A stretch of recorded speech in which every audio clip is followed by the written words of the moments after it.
This is Barry Zalma speaking for Claim School Incorporated's blog, Zalma on Insurance. Today we're speaking about why assets forfeited as restitution for a murder-for-profit scheme goes to the victims of that crime, the insurance companies who paid for the benefit of the life that was lost, not knowing that they were paying the killer. Secondary beneficiaries have no right to insurance proceeds obtained by the father as a result of the murder of their mother. So it went to the U.S. District Court in Colorado when petitioners Julian and AnaBianca Rudolph sued by a verified petition for adjudication of interests in property ordered forfeited and a memorandum of law in support. The case was titled United States of America versus Lawrence Rudolph and Lori Milliron, a April 12, 2024 decision of the United States District Court for the District of Colorado, who resolved the dispute, finding that the insurers and not the secondary beneficiaries were the victims of the fraud. On August 1, 2022, Defendant Lawrence Rudolph was convicted by a jury of committing foreign murder. The jury also convicted him of committing mail fraud, and with respect to count 2, the mail fraud, 9 insurance policies paid claims out due to his fraud. On May 17, 2023, the court entered its preliminary order of forfeiture, which determined which specific assets are forfeitable by the defendant. On August 21, 2023, the court conducted the sentencing hearing as to defendant, at which it also addressed restitution and forfeiture.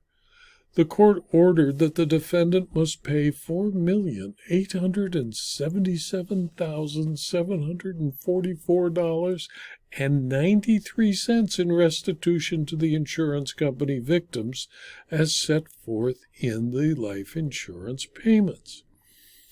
Petitioners are the daughter and son of the deceased Bianca Rudolph and defendant, Mr. Rudolph, who killed his wife.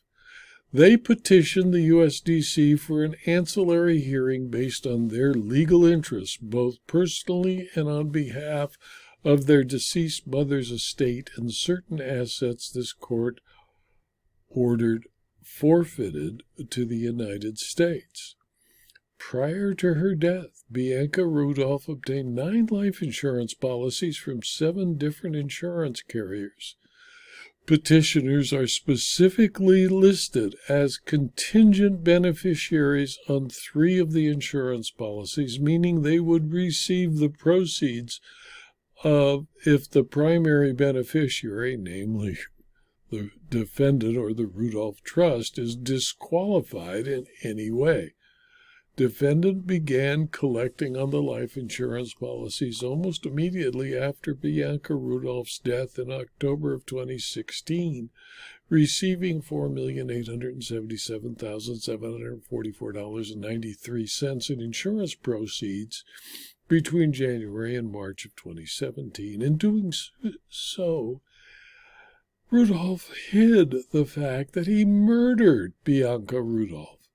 He was tried and convicted eventually of murder and fraud in August of 2022.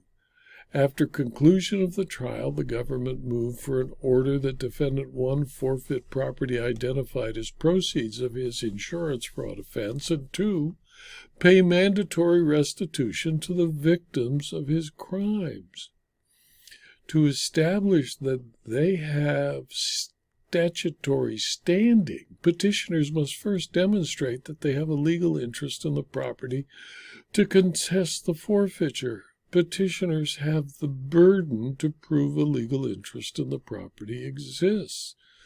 The petitioners argued that they were the beneficiaries of a constructive trust over the assets subject to forfeiture. The court concluded that the petitioners had not met their burden to establish that they were entitled to a constructive trust under Arizona law, and as a result, they cannot establish they have standing to contest the forfeited property.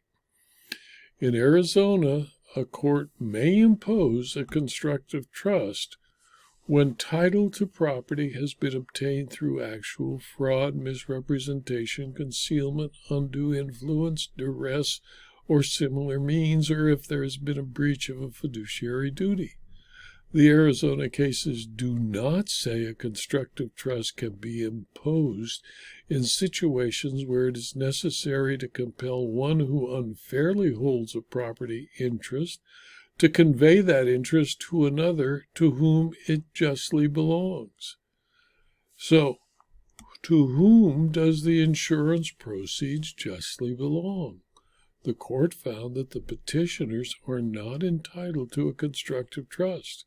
To establish standing for a constructive trust, the petitioners must establish that they are asserting their own rights and not those of third parties. Petitioners reiterate that they or trusts that ultimately benefit them are the contingent beneficiaries of the life insurance policies, and with limited exceptions, the insurance companies agree that they are the proper beneficiaries of those policies. But if there's an adequate remedy at law, which the court found existed, then the court agreed with the government's position, because the insurance companies, not the petitioners, are the victims of defendants' fraud and have selected an adequate remedy at law, restitution. The element of the constructive trust analysis is designed for the defrauded party here, the insurance companies. The court concluded that petitioners lacked standing to continue with the proceeding under Federal Rule of Criminal Procedure 32.2, paren C, close paren, and dismissed the petition. In my opinion, the fact that the petitioners, the children of the murdered woman who was murdered by their father, sought the proceeds of his crime, the insurance proceeds, they would not have received the money if she died of natural consequences. They were not the victims of an insurance fraud. They were the victims of their father's criminal conduct who killed their mother. But that did not give them the right to the insurance proceeds. It may have given them the right to all of her estate, but her estate can't get the proceeds either, since it was controlled by the murderer. This video was adapted from my blog, Zelma on Insurance, which is available free to anyone who clicks on the URL zelma.com/blog.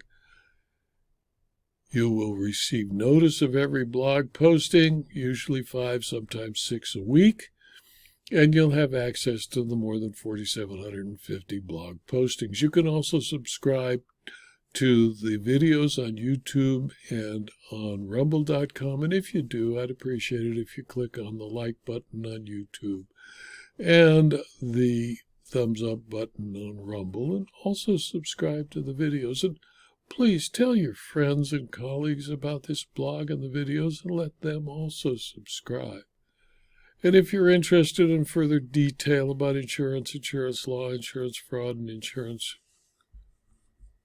law, please consider, for a very small fee, subscribing to my Substack publication. Thank you for your attention.